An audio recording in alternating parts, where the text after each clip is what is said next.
Hello, everybody. Welcome to this week's edition of Masterpiece Theatre. We are going to have some lovely shows on for you tonight.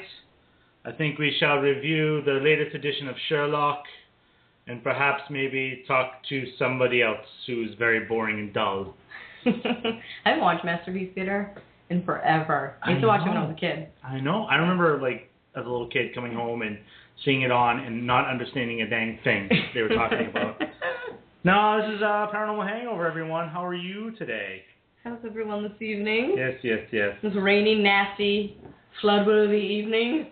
Somehow, some way, we've escaped the worst of it up here. Long Island is flooded out. They're now part of the Atlantic Ocean. Yeah, pretty much. No more Long Island. I think Krista Chesere's beloved Robert Moses Park is probably underwater right now. Oh my goodness. I'm very disappointed at the moment. I'm excited that Mara Katria has joined us in the chat room. Yeah. But she seems awful lonely in there because nobody else has signed into the chat room to chat. So usually our chat room is bumping, but tonight it's pretty quiet. You know. So if you're listening in, go to www.dtmwickedradio.com and click listen and chat. It takes 2 seconds to create a profile. You just type in your name and make up a password, and then you're in. So join us there, please. Tonight, we have incredible guests. Mm-hmm. Lauren, tell everybody who our guests are tonight. Krista Cesare. Louder? Krista Cesare. Thank you. Yes, Mr. Christopher The Cheshire Steam. Why do we have guests that have the hardest names, by the way? We know him, so his name's easy for us. But everybody is like De Cesare, De Cesar. Yeah. It's De Cesare. Yep. Chris De Cesare. Yeah. Unless he's lying to all of us, and it's really like De Cesar, and he just likes to hear us say it funny. So Chris De Cesare will be our... Chris De Cesare is our guest this evening. You might know him from School Spirits. You might also know him from some other projects he's done, his book, his movies. Yep. And he's also now an accomplished director. Yep. Or in the process of becoming an accomplished director. Yeah. So we won't call him accomplished until it's done. Ew. But we'll have Chris on, and then at 7:45 we have Eric Knapp joining us from New Hampshire Project Paranormal. Yeah. Well, you're talking over me while I'm speaking. You're going to make me stop. There you go, Lauren. Take over the show. Hey-o. So, rainy, nasty, yucky, hot, terrible. Not even like there's a cool breeze. No. It's icky rain. Icky rain. Icky rain. I didn't know there was not an icky rain. I'm going to tell you something, all right? You can get a rain with a nice cool breeze. Yeah. Mm-hmm. This one's just hot, muggy, nasty. Anyway, that's for wicked weather. We're not wicked weather.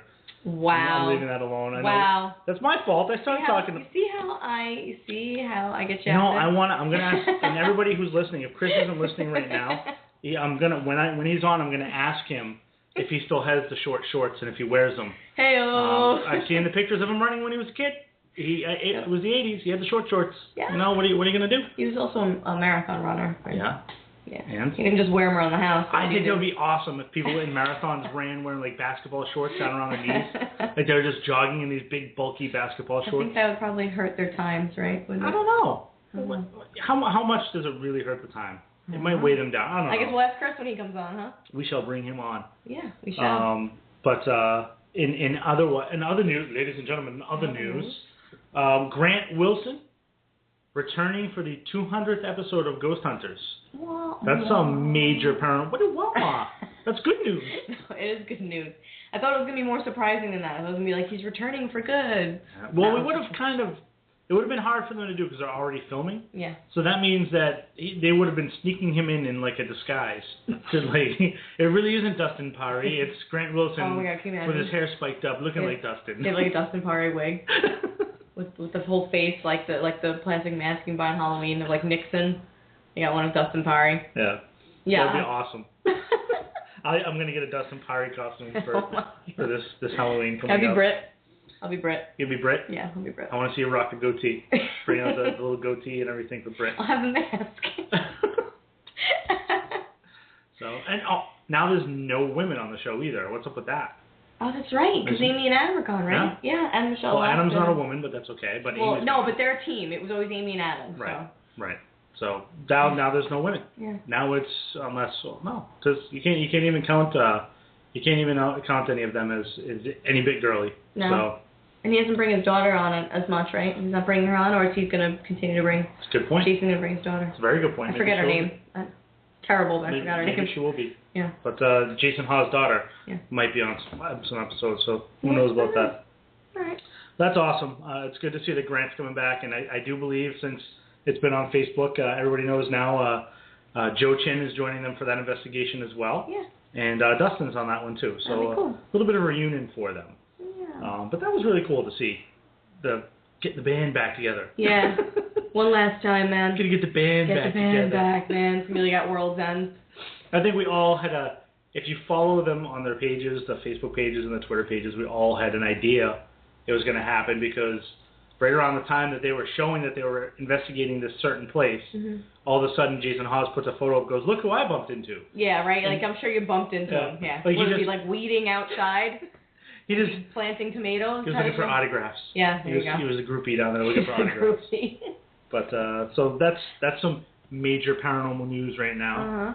And other than that, I don't know what else is really earth-shattering happening. Oh, Amy Bruni. Yeah. Speaking of. That's right. Her new project. She's got a new project called... you told me this morning. Yep, forgot. So anyway, it's something like an event thing. Yeah. Like an event planning kind of thing. I thing. can't think of the name of it. Yeah. But it is an event planning thing she's put together. She's already got 3 events planned that tickets can be purchased to. So keep an eye to her page for that because that's some cool stuff happening in the paranormal world. Yeah. And maybe someday we'll get her on here to chat a little bit about some stuff. I'd like to talk to her. Yeah. Get Amy Bruni on. I'd like to chit chat with you, Amy. So our guest tonight, Chris DeCesare, will be calling in shortly. So if you have any questions lined up, please keep them clean. Lay them out here in the chat room, and I'll do my best to get them over to him so that we can get your answers for him. I hope everyone here is familiar with Chris's story. It's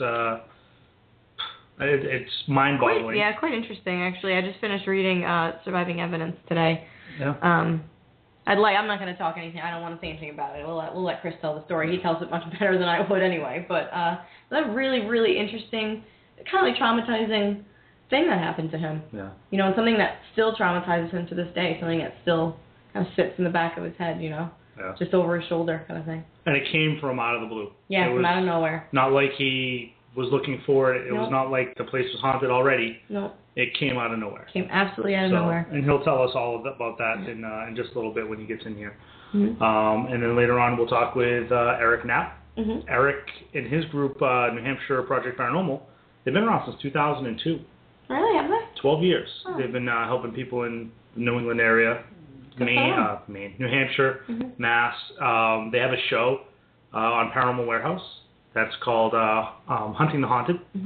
And that he'll talk to us a little bit about that. They just actually got picked up on Spooky South Coast as well. Oh, nice. So you'll be able to see them on Spooky South Coast. Very cool. So, anybody else have any good things, stories to tell us? Go ahead. Tell us in the chat room right now. Right now. Right now. Go ahead. Right now. Anyone got any jokes? No, nothing. It's too quiet. Wow. It's crickets tonight. I don't have any good stories. Nothing exciting is going on. I did the Ice Bucket Challenge last week, but we talked about it last week on the show. Yeah, I can't make any cricket sounds. No? I'm not good at making... Well, I'm good, but I'm not going to do them right now. Oh, come on. Nope. Please? Nope. Please? Nope. Please? Nope. Nope. We decided actually this week we're just going to cancel the second half of the show. Yeah. We're going to keep broadcasting live. We're going to put Jeopardy on. Yeah. And we're just going to shut out the answers to the Jeopardy questions as we see them. Well, because we were so great at it last night. I think I got like 200 points. $200, whatever. Mahar Khatri says it's reports of mermaids. Really? Yes. Where, Mara? Where? Well, lots of mermaid sightings in the paranormal. That's the new thing.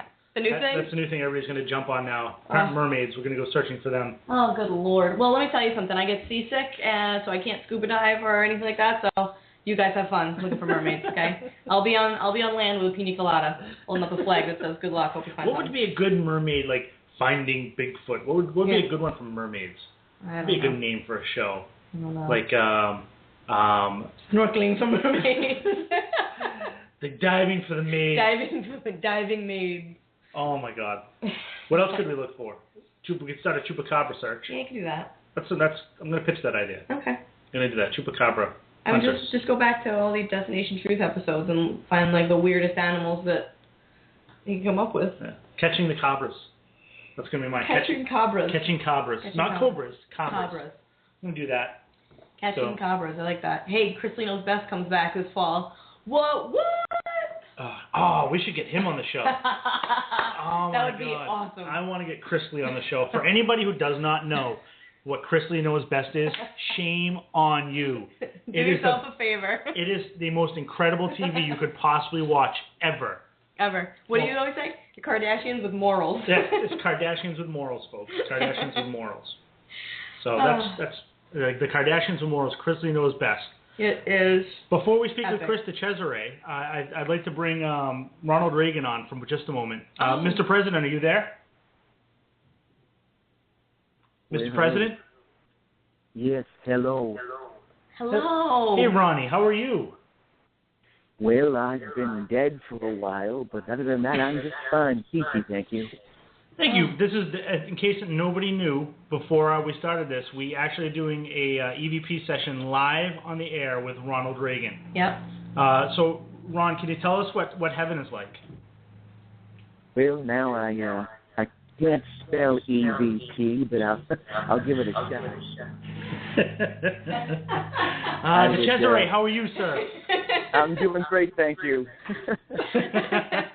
Thank you for jumping onto that with me. No problem. You're a busy guy. Yes, it's a nice thing. We're going to do this now. Just the 1 and 2 word answers. This is going to be great. Thanks, Chris. Chris, do you like grapes? You're yes welcome. or no? Turn the flashlight. I'll tap once for yes and twice for no.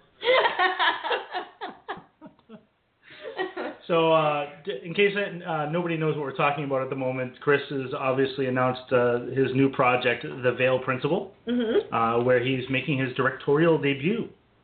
I thought I was going to stutter over that, but I didn't. I'm very happy. No, you his did directorial debut in The Veil Principle, our friend John Tobin and Tiffany Rice are in that, and the lead actor, who I should probably remember, escapes me at the moment. However, why don't you talk to us a little bit about where this came from and what to expect from The Veil Principle? Absolutely. It's interesting. I've been very fortunate to have been able to watch some quality people like Marc and Bill Edwards create films that I've been able to be a part of. And a lot of people have discussed over the years the C2D1 haunting, where many of my college friends and I went through this extreme situation for months.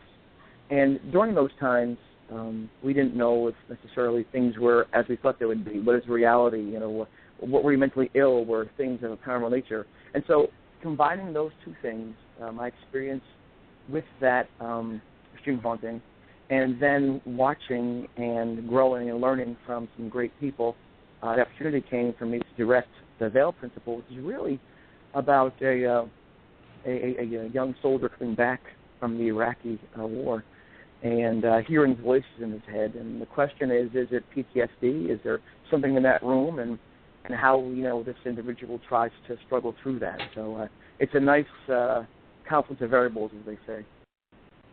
Yeah, absolutely. I'm your set design on Facebook basis is coming along fantastic. So I'm excited to see this when you're done, the finished product. When do you think that'll be? About how long? It's hard to say. My goal, just like with anything else, I waited 25 years to talk publicly about the haunting, So if it takes 8 months, 2 years, 9 years, whatever it takes to make a quality product that people will enjoy and never forget, that's when it'll be released. So I don't want to give myself a target date that is just based on, just some random thought. When it is to my degree of satisfaction ready, then it's ready. As a soft-target date, maybe sometime next year, maybe in 2015, maybe the third quarter, something like that. But I want to make sure I give myself time to make it as good as possible. Good. Fantastic. Now, is it going to be a full-length movie? Are you doing a short? How is it going to play out? A short joke, huh? What was that? No, it's going to be, I said a short joke. It's going to be a feature-length film. It'll be between an hour and a half and an hour and 50 minutes. I want to really put people, in a sense, through the ringer, through just. If you've seen Please Talk With Me, it's a great depiction of what happened to my friends and I back in 1985. It's won several awards, including Best Feature Film and Best Director. And I want to kind of follow in that footsteps and make it where people never forget what they saw, and they leave that theater thinking, wow, what would I do in that situation? Right. And not just with watching you talk with me, but listening to you speak as well. I can't believe that after all this time, the first time I got to sit and actually listen to you speak a little bit about what happened was at Ocean State Paracon. Same for me, yeah. So it's like our paths have crossed so many times. We've been at so many events together, but I've never been able to actually sit down and listen to you speak because we're always doing something else at the time. Yeah. So it was awesome to finally get to hear that, and that's exactly how I left, thinking like, what would I do if that happened to me? Mm-hmm. Well, would I have been as strong as Chris was? Would I have been able to, center myself? The way you tell your story. Yeah. There were times where you had to recenter yourself, and I don't know if I could do that. I really don't. Mm-hmm. So, if you can, I don't want you to go into detail about obviously the C2D1 haunting, but if you can kind of talk a little bit about maybe your life now, how often, other than when you're getting to do a speech, how often do you reflect back on that? That whenever your mind is idle, you have a free moment, or how often do you look back and think about what happened? Well, I have to say that thanks to a great bunch of college friends, a priest named Father Charles Manning, a parapsychologist named Dr. Lawrence Kassler, good parents, etc., we made it through. I made it through that haunting, and I was glad. I didn't know if I would do that. You're talking now almost 30 years. It'll be 30 years in about 6 months, so time goes pretty fast. And I suppose that almost every day I think back to some degree about what happened then. And it's not that I really want to. It's just that when you go through, I think anyone goes through a traumatic experience, it stays with you. And I tell people this, and I don't just say it because it's interesting to say, but I just cannot sleep by myself ever. If I have to, I'll bring someone, as a friend to sit there with me at night, because I just can't do it, because that thing came into that room, into our lives so abruptly, uninvited, not once but twice. So in the back of my head, I always wonder if maybe there'll be a third time. So I don't necessarily talk about it a lot during my regular day, unless I'm speaking somewhere. But I think about it almost every day, and I guess that's just human nature. I don't want to forget it. I don't want to let my guard down, because I don't want to have to go through those things again. But, you mentioned I had been very busy, and I'm very thankful for that. I didn't talk about this for a quarter century, so that's a long time. And now it seems almost every weekend I'm talking about it, and it's very healing for me. It's very healing to be able to share what I used to hide and be ashamed of to people now who will say thank you and hug me and shake my hand, and it is really gratifying and healing for me. Yeah. Right. And I have to imagine that you're not alone. There are people out there that have gone through, not in a college dorm room, but have gone through something similar to this that can relate to you, and you must get those people coming up to you and sharing their story with you or thanking you for telling your story to begin their healing process. Does that happen? Yeah, that happens, like you probably imagine, quite often. When I go to the events, there's usually one or two people who, during the course of that weekend, will come up to listen. When I was growing up, or in this house, and they'll go into some detail as to what terrified them or what they had to encounter. And it's interesting because a lot of times, if I talk to them or they talk to me, we'll get the chills. It's this reaction that is just natural. It's instinctive, and I call those the chills of affirmation. And we'll both look and laugh, whoever it is. Like, see, I told you, because there's like a knowing. It's kind of like battle buddies. If you come back from like a war, things like that, you're bonded for life. And it seems to me that these situations sometimes bring people together. And I think it's the best part of human nature. We can put our differences aside, focus on some commonality, and help each other through it. Yeah, absolutely. Well, that's a nice thing that you do for people, and it's nice that they can reciprocate it back to you. Mm-hmm. I have something that I asked once before when you were on another show. We're going to kind of bring it up again now. I've seen you at a few events.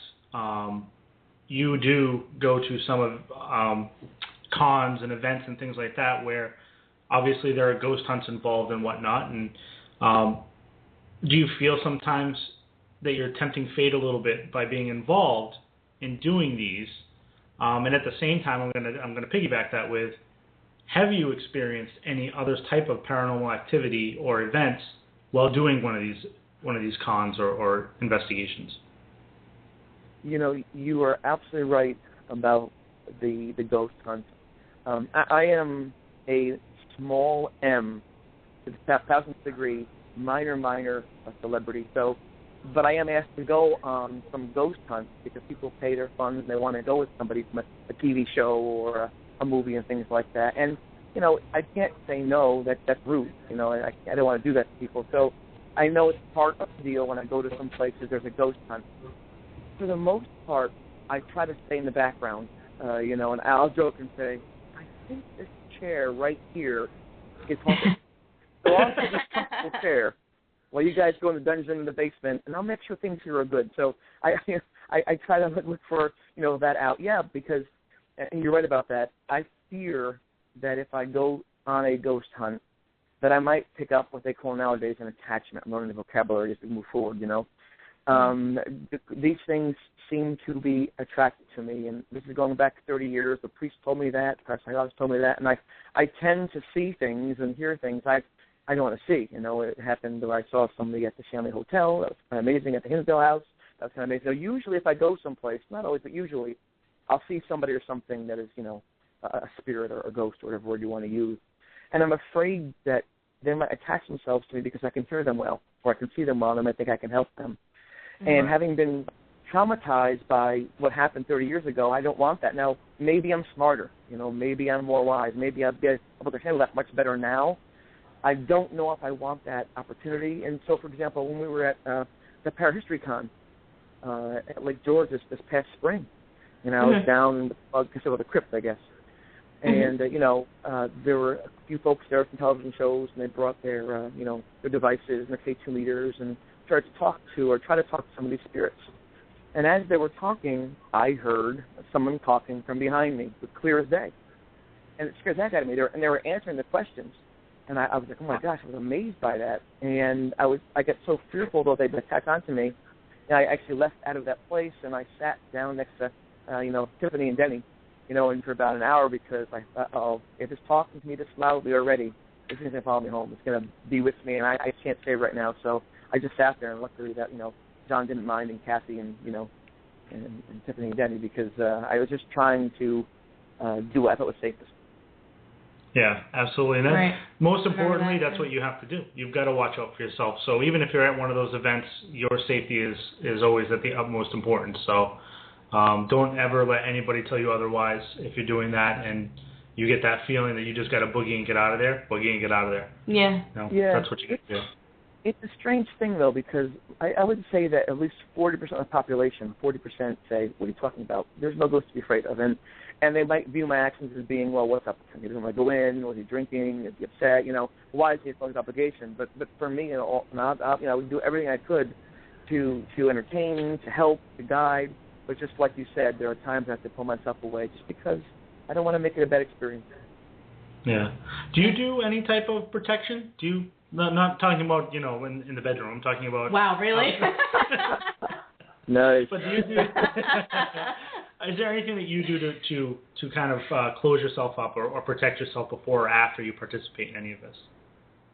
Well, going way back to January of '85, I saw Ed and Lorraine Warren give a presentation on demonology at the college campus. And way back then, Lorraine said that what she does is she invokes the name of Jesus, she holds her Bible up, and she'll imagine what she calls a Christ light, this white mist around her to protect her from spirits. And at the time, I didn't know if there's any credibility to that, but I remember hearing it because it seemed pretty impressive to me. And during the haunting, I tried to do just that. I tried to, you know, invoke God's name, or I tried to put a light around me in a sense, but it didn't work that well for me. I don't know if I'm not talented or I didn't do it right. But over, you know, I do think that if you just try to clear your mind, if you try to envision whether there or not some kind of energy around you that keeps you safe, or you implore some higher power or some, good spirit, I think it does help. And so I don't do it actively. I don't go out and start saying, "Oh, you people gather today, watch as I do the following." No, but I do try to, put some positive energy around me, and I think can't hurt. Yeah. Yeah. Absolutely. Or you could just have John Jeff Unger follow you around. He's very good at documenting it. Yeah. He did a fantastic job. I was blown away when you pulled out, the copy of the notes during your speech. I was like, oh my God. You keep them. It's amazing. Well, I didn't want to keep anything. In fact, at the time, I said to everybody, throw the pictures out, turn them off, throw the tapes, everything out. I don't be reminded of them. I'm glad that people held on to them, because now, all these years later, people put value onto them, and it's like, wow, this really happened. You look at the notes, and my name is spelled wrong. That wouldn't happen to try to make yourself look good, and it's so funny. And John Jeff Unger was the gentleman who lived in the room next to me in college, who took these notes down. And he was doing it because I said to him, listen, I think I'm going crazy. And I would like it if you could write some things down to see if I went to a psychiatrist, if they could treat me. And he thought this is a great idea for another reason. That's because if something really is happening, we can document it. We can then look back at patterns or sequences and learn from what this thing is. So it was pretty amazing, that happened. And the photograph, the same thing. And, I always struggle between the concept of experience and proof, because, let's suppose we go out tonight and we get 9 photographs of a spirit. That'd be amazing, right? It'd blow up Facebook, it'd be on Yahoo and things like that. And that's neat, but the question is, now what? I mean, now what? Would that spirit then be besieged by 800 people? Would things get worse? If we could talk to it, what do we say to it? I mean, a lot of religions and spirituality is based on faith, whether it's Judaism, Muslim faith, Christianity. A lot of, it's faith, it's believing what you can't see or know. And I wonder if we get to a point where, if we know there's an afterlife and we can prove there's an afterlife and that can happen, where does faith go? And I wonder about that sometimes. Yeah, and I agree with that. It's a funny thing with what we do as humans. Like you said, you take a photo, you catch 9 photos. What happens then? Mm-hmm. What is the next step? What are the, I don't want to say repercussions, but what happens when you put that out there and all of a sudden 9 photos and 500,000 people want to see the same thing, so now they're doing it. So it's intriguing, but it's definitely above my head. What's also the reason I thought about that is because back in the CG1, I actually talked this thing before I tried to get rid of it. I asked, where are you from? What happened? Why are you here? All these things. So, and it began to tell me make these comments, and I didn't even understand them until a good 20-some-odd years later. I'm like, oh, I get it now. I did some research and stuff. And so, in my experience, they can communicate. They retain some of their original personality. They hold on to some of that pain or the joy that made them who they were as a distinct individual. So I wonder, I wonder if that's for everybody. And if that's the case, then if we can't get along here, how do we get along there? How does that work? What if you're married 3 times? Do you have 3 wives waiting for you? It's like, well, who's that? So I wonder about those things. Yeah, well, they're all valid questions. They're questions that I hope people are asking. Like you said, where are you from?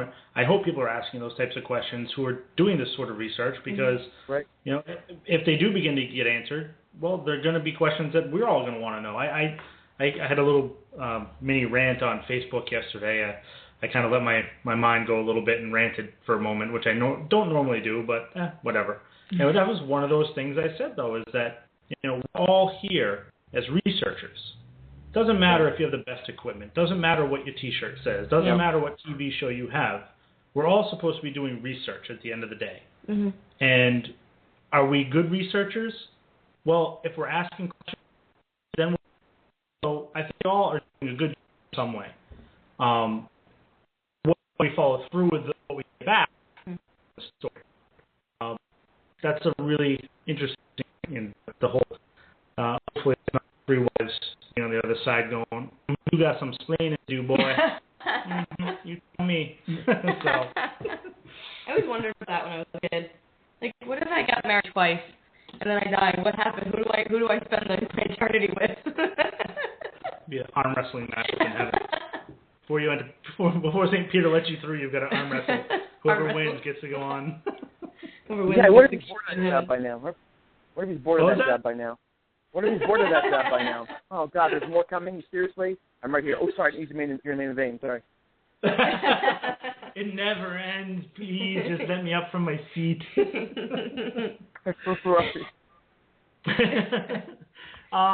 Let's get away a little bit here from paranormal for a moment, because you were a very accomplished runner before you were somebody who were the victim, if you will, of a paranormal incident.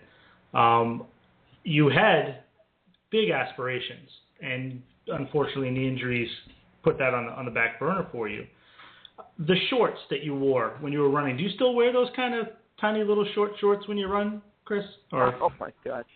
It's funny you mentioned that, and I wouldn't dare wear them now, especially that I'm older. But I was a very accomplished runner. In fact, a runner I used to compete against, and usually we're a second or two apart, he actually ran in the Olympics in Barcelona in 1996 in the 10,000-meter final. So that's the level I was running at. And it's funny because right before, if you've seen this film, please talk with me, before I go to talk to the spirit, a guy in the bathroom, Craig Norris, says, leave your stuff behind. Go in your birthday suit like God made you. He took my shorts. I never got them back. So. I was going to ask you about that. I'm like, no, leave your clothes. It's all right. I'll take care of them. He took it. He took my stuff. Like, but the ghost was gone, so it's the better of choices, Maybe your shorts were haunted. Maybe that was oh my God. Maybe that's the whole. I better not say a comment about that one. Not a ghost of a chance. Oh, boo. Oh my goodness. So, books, movies, lectures, now directing. Mm-hmm. What else is going on in the world of Chris DeCesare? Do you have any? Are you in the process of writing any more books? Or are you kind of just focusing on one project at a time? Well, yeah, that's just it. I'm kind of pivoting because I never thought I would be in a movie. I never thought that I'd be on TV. I never thought I'd never planned any of this to happen. Remember, I thought all these were trying to hide what happened. So this is amazing. The book is doing very well. It's published by Dark Moon Press, and I'm very proud. And we've been doing boxes and boxes and boxes. I can't believe it. And so there has been some push for me to write something else. The problem I have is this. The difficulty is I wrote basically from my experience. It's a factual account of a haunting. If I create fantasy, if I create horror, it kind of blurs the line like, oh, I see, just like writing books, and what you wrote about probably isn't true then. I don't want to lose what I have, which is that genuine experience. So sure. I'm a little hesitant to do that going forward. Please talk with me. I can't get better than that in terms of what they did with that haunting. The sci-fi showed it so well. I can't achieve more than that. So, the Veil Principle is my shot to do my take on what it feels like to second-guess your own sanity. After that, you know what? It sounds kind of silly. I want to smile, pick my feet up, have a glass of iced tea, and enjoy all the things that I've done the past few years. I've made some great friends. I've traveled to great places, and I feel so blessed. So, and if someone knocks on my door and says, how about this road trip? I'm there. I'll just play it by ear, Yeah, right. How far, to the best of your knowledge, how far does your story reach? Do you have a lot of people on the West Coast, overseas? How far do you think your story reaches? Well, this is tough for me to say because just like over those decades, I never knew people talked about the events. I was just, going shopping or cutting the grass, things like that. And normally, folks tell me when I go on their show, if I'm in New Zealand or if I'm in England, they'll say, my gosh, this is the largest turnout, the largest show crowd we've had in like 2-3 years. And they say that to me. I don't know if they're saying that to everybody, but supposedly, it goes very well. And I think part of that, too, is because there's something called the skeletal image, which is the picture of the ghost that was made to the internet way back in like the late 80s, early 90s. And so I'd like to tell you a quick story. When I was going to college, my hero was Bill Rogers, won 4 Boston marathons and 4 New York marathons. I had this poster on my wall. When they were trying to recreate that set for Please Talk With Me, there was no poster. So they wrote to Bill Rogers and said, listen, would you mind if you can send us a poster of you for this film? We'll pay you for it. He said, no way, it's free. My daughter, Erica, loves the C2D1 story. She went to Japan to make films because of it, and we're honored you to ask. What? So here's my hero, my idol, who I was afraid to talk to even, knew my story. His daughter was influenced by it, and she has a career because of it. And he signed a thing, a big poster, it's huge, for me to say thank you. So how amazing is that? Wow. That's pretty incredible. That's you just gave me chills and goosebumps telling that story. That's got to be one of the biggest honors of your life right there.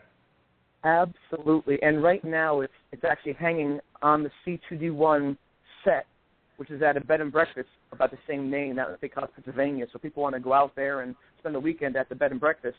The actual entire set's there, the books, the bedspreads, everything we had back in college is right there. It's an amazing thing. Oh. Nice. For dinner, do they serve you green bean and cheese meatloaf slices? Oh, I don't like green bean and cheese meatloaf. My mom used to stick little pieces of like vegetables and stuff in the foods that we'd eat it to trick us, and we were pretty clever as kids, and usually the dog got most of it. I mean, I ate most of it. Marc, you're listening right now. I don't want to, It's not good to out mom's cooking in a book, She was a very good cook, but let's face it, if you don't like liverwurst, if you don't like onions, like mushrooms, you're not going to like any form, So I didn't like green beans and cheese, No harm, no foul. By the way, congrats to your dad. I saw the photos on Facebook a few weeks back. God, yeah, he won like 8 medals in one day. Yeah. That's amazing. That's amazing. He is tremendous. He is. He's going to be 71 years old in about a month and a half, and he has probably missed maybe 8 days of running in about 35 years. He's always been talented. He had us kids run at an early age to keep us in shape, competitive, and out of trouble. It got us into college, most of my sisters and I, And even though I kind of got a flat tire and pulled to the side, he never stopped running. It's inspiration. And next year I turned the big 5-0, and I've been trying to get back in shape. I've lost 40 pounds since June. So I'm eating well, I'm exercising, riding a bike for an hour. So my goal is next year, when I turn 50, to hit the roads real hard and start winning some races like he does and give him a big hug at the end if I can do it. Nice, good for you. That is awesome. Is it true that your father got you to start running by chasing you with a stick? I didn't know these. Yeah, I was a very quiet child. I would get up at 3 in the morning and chart the stars in the sky and read encyclopedias, and then come home and go to sleep. And my father said, came one day, I was 11 years old, he said, new rule, you don't run, you don't eat. What? You don't run, you don't eat. I'm like, oh. So we go out and run the roads, and every day I would have an excuse. I don't feel good, it's too hot, it's too cold, I get a cold. One day, maybe about 2 weeks into it, I said to him, my left knee hurt. I grabbed my right knee. I'm like, oh. So I quit real quick. I'm like, oh, this knee. He goes, you lying to me? I'm like, yes. So he went over and got a small branch from a tree and swung it at me. He just hit me a little bit in the arm. I'm like, I hate you. Run. And he chased me, for 3 miles with a stick, like, trying to hit me with it. I'm like, I call the police. I'm telling Mom I hate you. I was 11 years old, So we get back home, and I'm angry at him, and I'm crying. I'm like, how could you do this to my dad? He's, look at your watch. I was 11 years old, and I ran 3 miles in 18 minutes, which is a high school time. I was like in 4th, 5th grade. And when I saw it, I thought, oh, my gosh, I can run fast. Because you see, if you just get off your butt once in a while, you have talents and skills you don't use. I hate to do that to you, but sometimes you got to push people, and I'm glad. And that really helped define who I was. And I had a great time running. I did 13 marathons, and I was naturally right at distances, and I met some cool runners like Joan Benoit Samuelson in the first Olympic marathon for women, and Frank Shorter, and just nice stuff, Wow. Yeah, it's impressive. Well, you were running marathons at 14, right? Absolutely right, yeah. I think I did 9 by the time I was 17. I did 2 or 3 a year. I ran the first one. I was at 14. It's right before going into 9th grade. I was literally 4'10" and about 93 pounds. And I ran the entire 26 miles at Montreal. I wasn't even tired. I just ate like apples and bananas and fruits. And 2 years later, I was in Long Island, and the guy asked me, hey, you're the kid eating the food at Montreal 2 years ago. I'm like, that's me. So people are getting an IV in your arms or passing out. I just had a great time. I was hungry. And I knew then I could do it. It's a great time. I'm starving. Wow. Have you ever considered, I know you had to put your career on the shelf because of the injuries, but even with the injuries, did you ever consider pulling a Rosie Ruiz? No, I was so discouraged by that. And if people don't know, Rosie Ruiz jumped in at the Boston Marathon in 1980 around the 9-10 mile mark, and she won. She got in too soon. She wanted to get a good time, but she jumped in ahead of the leaders. And the woman who won was Jacqueline Garreau, who actually I met at Montreal Plug. She's a good friend of the family. And she was denied the victory for a few days, so they investigated. At the same time, Bill Rogers won his fourth Boston Marathon, which is big news. All they talked about was this cheat. And she cheated in New York and this, and I was so upset that a person who cheated got all this national coverage, and all the thousands of runners who trained for years got nothing. And so I've always told people, don't cheat. Just do what you can, do your best effort, because if you cheat, it wrongs everybody even more than yourself. But you have a great memory to recall her name. My gosh. No, we're in Gloucester, Mass. I mean, the Boston Marathon, that's like every year the biggest thing that could possibly happen in the state. And, I remember as a kid hearing all about it. People joked how she, hopped the subway to get ahead. And then, like you said, she jumped in too quick into the race. And it's like she won. She wanted to set a good time. She won. And then it was like, she wasn't at the starting line. Right. And she had these, flabby legs. And they said, but you speed work like speed work. And uh-oh. And in fact, Bill Rogers said right away he knew she couldn't have won, because most runners have 1% body fat, and she's about 20%. He said, uh-oh.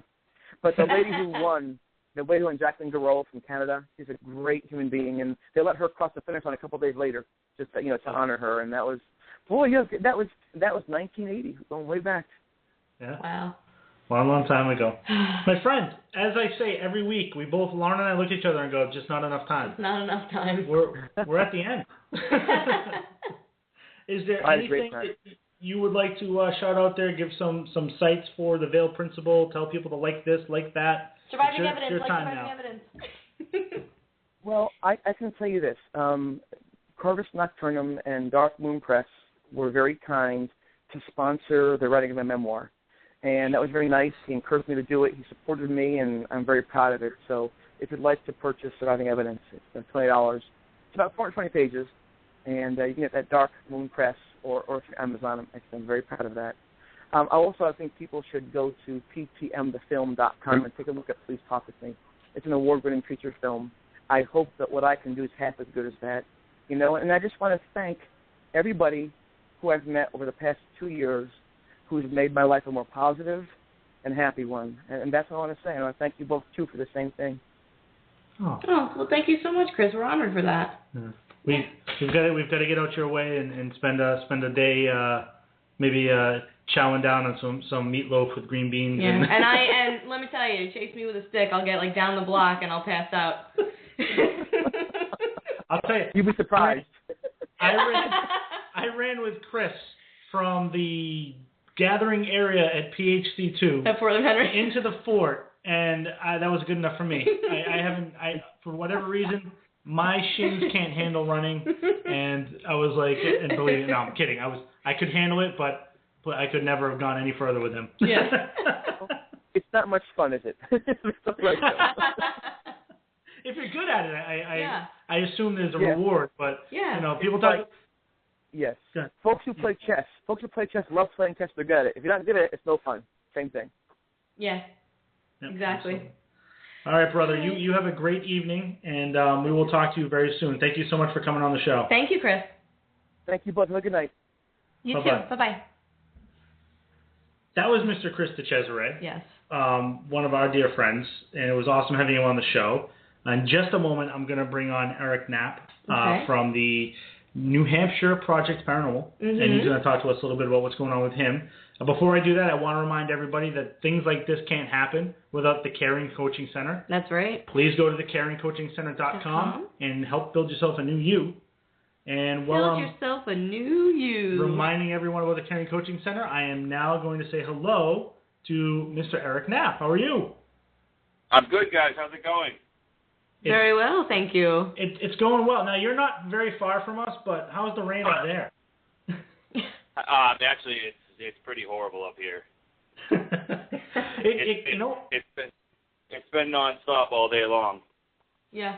It's weird. We've had torrential downpours, and then almost like the sun wants to come out here, and then torrential downpours. It's been very sporadic in Gloucester. So. I swear I just saw snow like 20 minutes ago. I'm not even kidding. I was looking out the window while Chris was on, and he's talking about something, and I spaced out, and I'm like, is that a freaking snowflake? I was like, don't even tell me. Yeah, it's a little too early for that. Well, it is New England. You never know. Well, I'm excited to have you on the show. We've been going back and forth on Facebook for a while now. Oh, that was interesting. I just got some feedback. I don't ever get that. But it's great to have you on here. And why don't you tell everybody about who you are, how long you've been around for, and what's going on? Well, I founded New Hampshire Project Paranormal back in 2002. Basically, I've always been into the paranormal. I've always been exploring paranormal. I've always been exploring abandoned buildings. I've just been into that, into that kind of thing. And I actually had an experience where I came when I was probably about 15 years old. I came face to face with an apparition. Now, this apparition looked like you or I, only it disappeared right before my eyes. Wow. After that had happened, it kind of left me, wanting to know more about what I saw. So that's when I started New Hampshire Project Paranormal back in about 2002. And, we've been helping business owners and families ever since.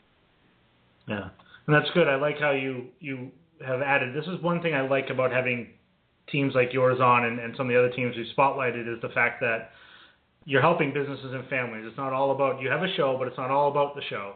It's about the families and the people that are in need first, and the show is a nice release and side project to tell some other stories. Right. Absolutely. First and foremost, I even to this day, I'm still about helping people. I never charge for an investigation. I never have. I like to talk to people. I like to try to help them through their situations. The show basically came, obviously, we just started this year, so the show came later. It was more or less we started doing the show for fun, kind of see where it would go. We came up with a name for it, and then people started to catch on. It started to get pretty popular, so we're running with it. Yeah. Nice. Now, how long, this is, Hunting the Haunted has been around for second season now, or how long has it been around for? Nope, we only have six episodes released so far. Actually, the sixth episode is being released next weekend, and that's Valley Street Cemetery in Manchester. So we're still in our first season. Okay. Crazy place, Valley Street. I've heard a lot of different stories about that place. Manchester, New Hampshire? Okay. Yeah, growing up in Manchester, New Hampshire, I've been there a lot. So I've had, it's pretty much like it was a training ground for me, Like I've been going there for many, many, many years, and I've always had pretty interesting results. Yeah. So it always left me going back. And as far as the show, this is a place that I felt the story needed to be told. Yeah. Mm-hmm. And you recently, one of the recent shows was the place where you had that experience also, not Valley Street, but the place that you had that experience as a 15-year-old coming face to face with the apparition, correct? Correct. I actually, I wanted everybody to know, I get a lot of questions like, what got you into the paranormal? And I felt the best way for me to put my story out there was to make a little video about it. So it happened at Blood Cemetery, which is in Hollis, New Hampshire. They do say, it's listed as one of New England's most haunted cemeteries. So, back as a kid, like I told you before, I was always interested in the paranormal. So I would just go to places that people said were haunted. Now, that's the place I did come face to face with that apparition. So I wanted people to know my story. So that's what we did with that video there. Yeah. So, nice. Hunting the Haunted, Paranormal Warehouse, now coming to Spooky South Coast as well. Correct. You're getting some recognition there, which I think is awesome. I'm very happy for you with it, and I've been able to watch a few of the episodes. I really like them. I loved Christine. I thought that was a great episode. That it was like a two-parter. I loved watching it. So if anybody hasn't seen it, you've got to head over to paranormalwarehouse.com or keep an eye to Spooky South Coast, because Hunting the Haunted it's a different show that'll take us back to sort of like when Ghost Hunters was I don't want to say good, but raw. When Ghost Hunters was about the investigation. You know? and like not about like what sneakers and hat he's wearing. Easy. Well, let's be real.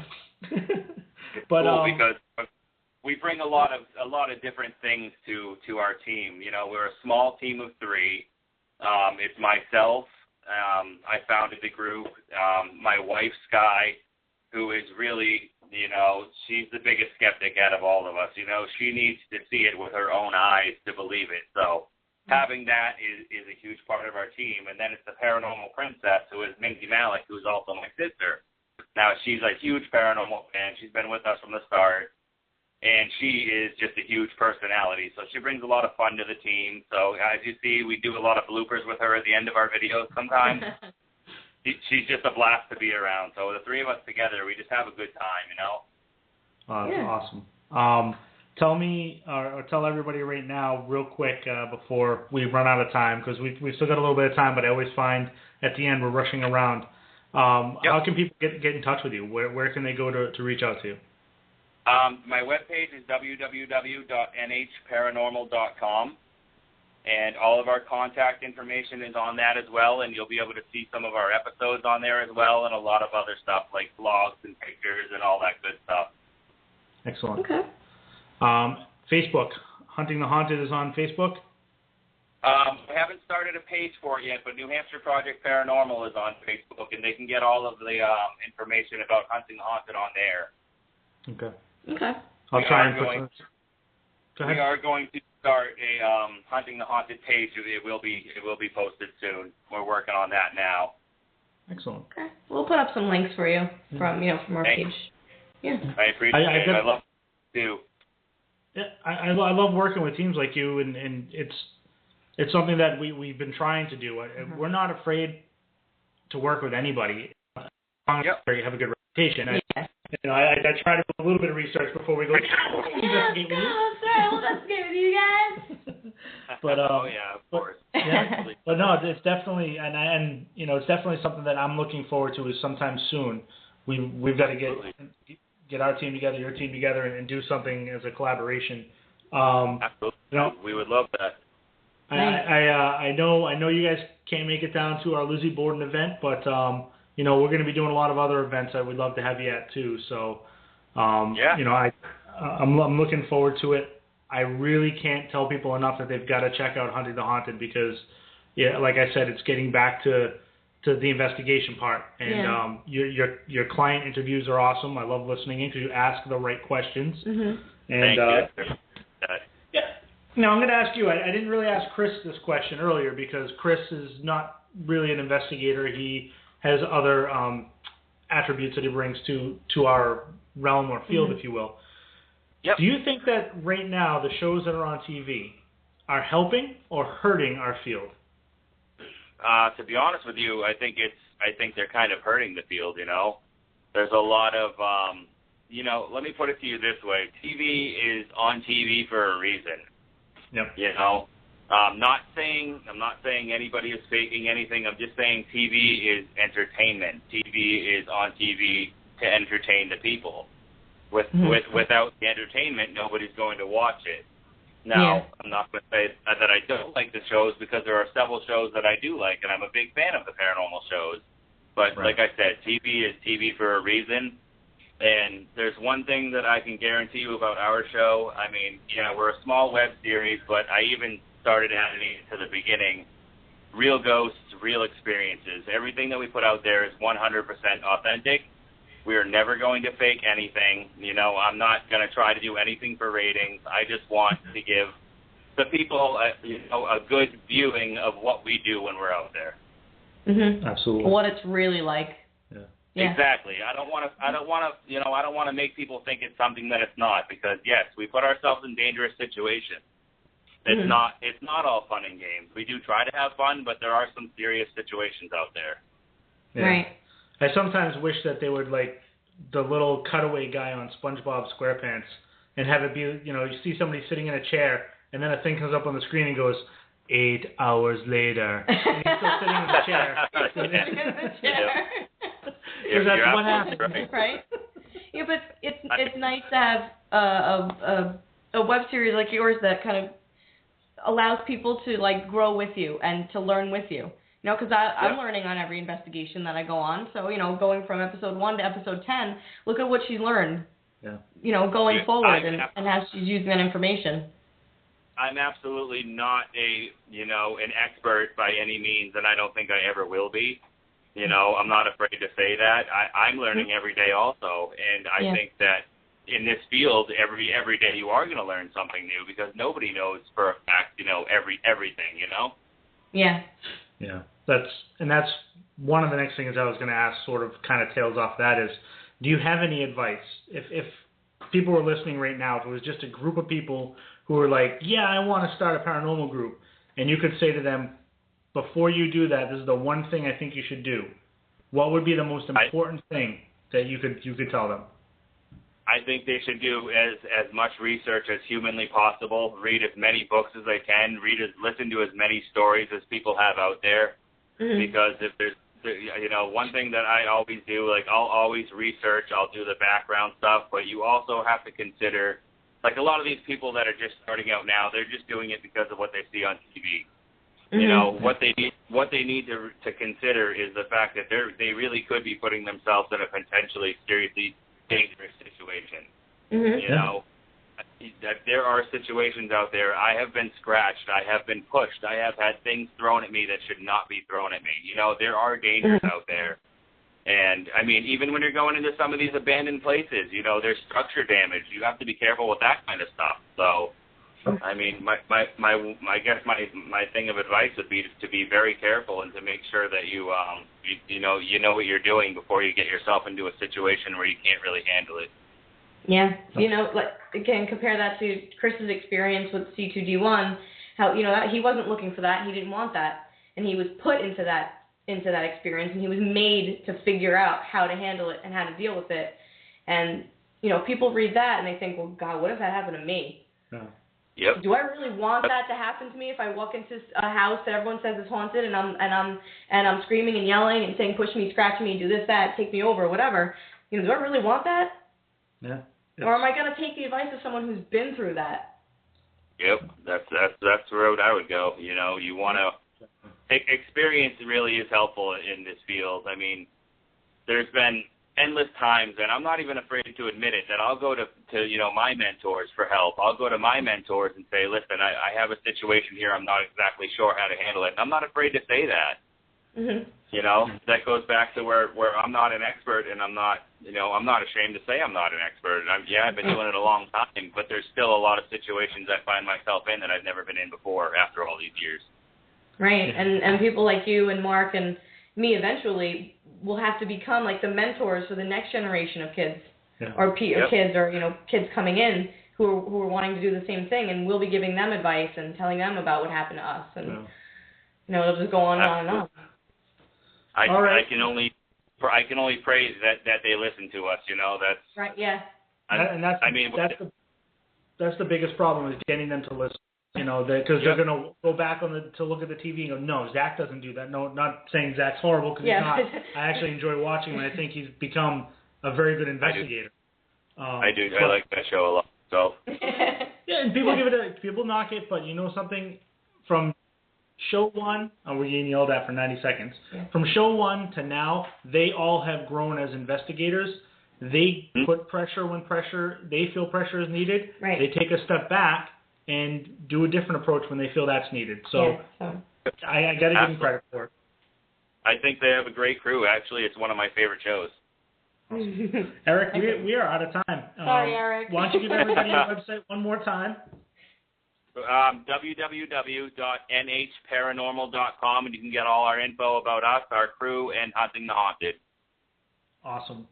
Thank you very much for coming on the show, Eric. I will talk with you soon. Thank you, Eric. Thank you, guys. I love what you do. Keep it up. Thank you. You too. Bye.